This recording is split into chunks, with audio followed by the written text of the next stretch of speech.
Vamos lá, galera, semana 3 no Retrovisor, uma rodada com desenrolares, né, bem emocionantes e confusos.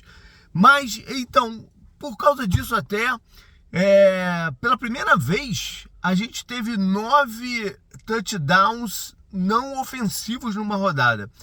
E grande parte disso vem também dos special teams. Special teams é o assunto de hoje, porque nesse início do campeonato, principalmente, ele muda jogos e ele define jogos. Essa rodada a gente teve 4 partidas em que acabaram com um chute de field goal nos últimos instantes. E tivemos 3 partidas que nos últimos 2 minutos rolou um block field goal bloqueado, né? Uma curiosidade: de todos os times que conseguiram esses touchdowns não ofensivos, só um perdeu o jogo, que foi o Jets, mas tudo bem. Então o que a gente teve? A gente teve kickers ganhando, tivemos field goals bloqueados, tivemos punt return voltado para touchdown, tivemos erros de field goal também, né, que são importantes aqui na definição. Em alguns momentos aqui do resto do programa eu vou voltar ao Special Teams, né? E Special Teams que é a unidade que primeiro se encaixa dos times, né? O ataque e a defesa vão ganhando. Os Special Teams geralmente já sai no seu ponto ideal. E por isso até que ele faz tanta diferença assim nesse início. A cobertura às vezes é falha, a gente tem mais touchdowns de retorno, que nem tem sido muito o caso esse ano não. A gente teve 2 nessa rodada de punt e nenhum de kickoff. E eles também dão uma emoção danada no jogo, né? Quando acontece uma grande jogada de special teams. E quase que veio a cereja no bolo no Monday Night, com a tentativa de 67 jardas do Jesse Bates, kicker do Detroit, que seria o recorde histórico, mas a bola saiu pelo lado. O jogo que eu escolhi foi diretamente afetado aqui, que foi a partida entre Filadélfia e Los Angeles Rams. Os Rams tomaram conta do placar num determinado momento, mas aí o Filadélfia foi atrás da parada, né? O kicker dos Rams já tinha sido bloqueado antes. Filadélfia, desde o início, estava tentando se posicionar para bloqueios. Alguma coisa que eu vi alguém falando que alguma coisa que provavelmente eles viram em filme. Mas enfim, o Stafford estava conseguindo mover a bola por Caracua, correndo com o Kyren Williams.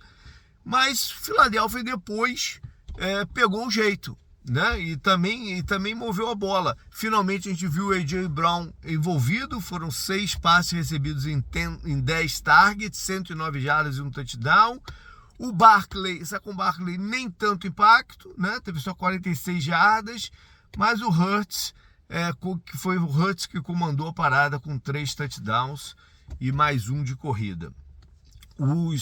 A defesa dos Rams foi agressiva, conseguiu 4 sacks no jogo. Uma interceptação do Zac Baun na defesa de Filadélfia fez bastante a diferença. E o lance final, quando os Rams iam chutar o field goal da vitória e o monstro Jordan Davis bloqueou e ainda retornou para touchdown. Essa partida é vital na confecção dos playoffs da NFC. A gente tem pouca dúvida hoje que esses 2 times vão estar lá no final da parada, né? Vão estar lá dentro dos playoffs. Então, quando vão se encontrar e aonde, pode ser a grande diferença. A Filadélfia sai na frente aí. Zebra, Green Bay foi até Cleveland cheio de moral, cheio de entusiasmo, e não conseguiu se impor diante da defesa dos Browns, que jogou pra caramba, né? O resultado foi 13-10 pros Browns. Os Special Teams entraram na parada também, porque vamos deixar pro final. Primeiro dizer que era um jogo que botava de lados opostos 2 dos pass rushers mais celebrados e mais perigosos da liga. Vantagem Browns, 5 sacks contra 2 dos Packers. O Flacco não teve tanta, mas o Joe Love também não conseguiu mover a bola. Cleveland ganhou também porque seus 3 calouros principais foram muito eficientes, jogaram pra caramba. 2 na defesa e o Judkins no ataque. E aí caiu para Special Teams definir.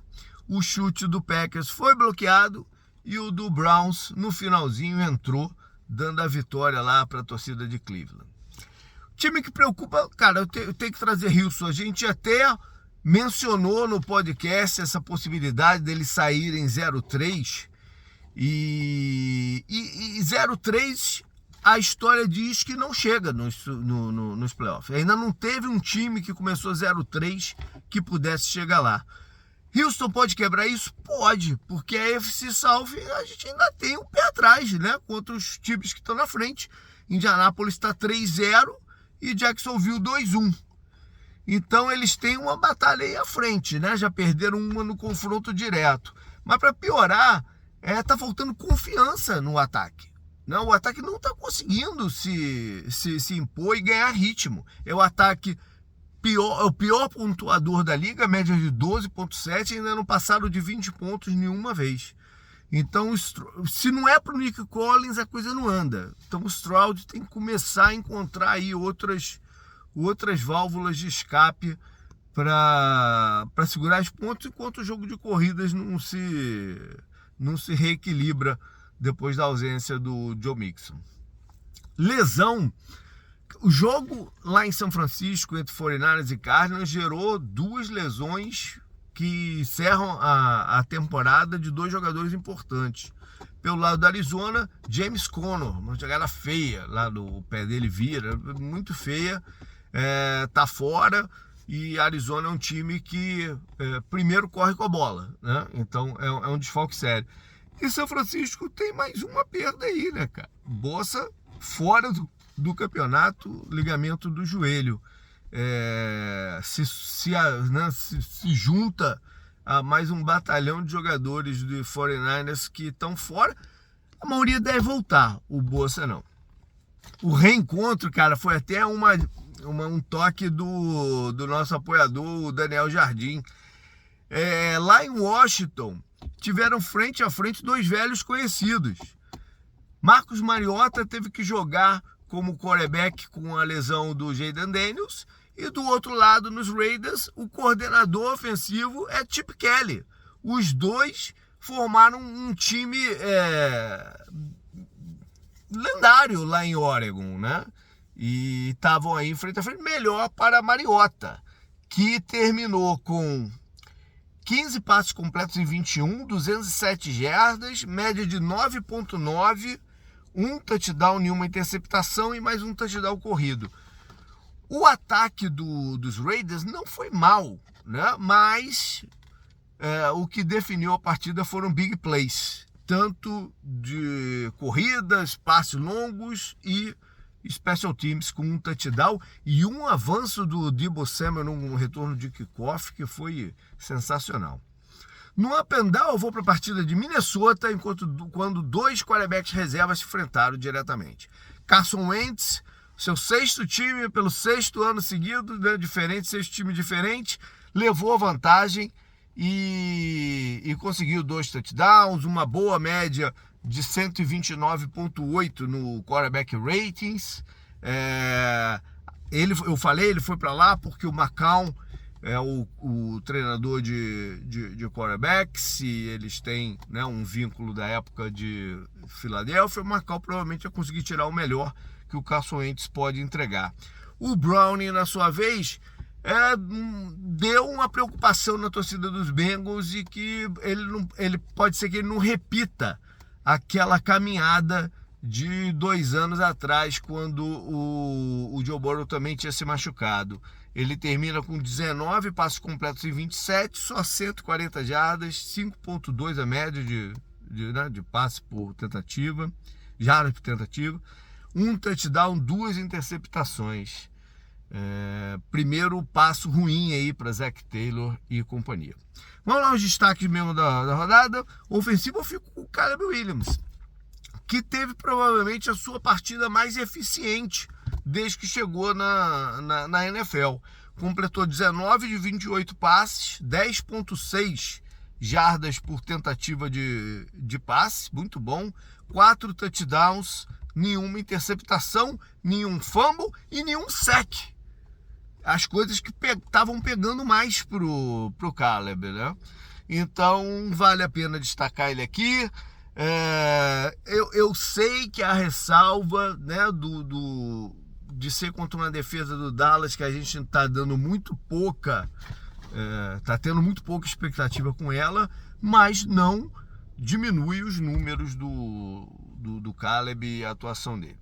Defensivamente, vou voltar à partida de Minnesota, porque um camarada chamado Isaiah Rodgers, cornerback, não sei se você vai lembrar dele, eu vou falar daqui a pouquinho, ele retornou 2 bolas para touchdown, uma interceptação e um fumble. E ainda teve outras jogadas, né? Teve um outro passe defendido e tal. 2 touchdowns defensivos numa mesma partida é sempre algo muito complicado.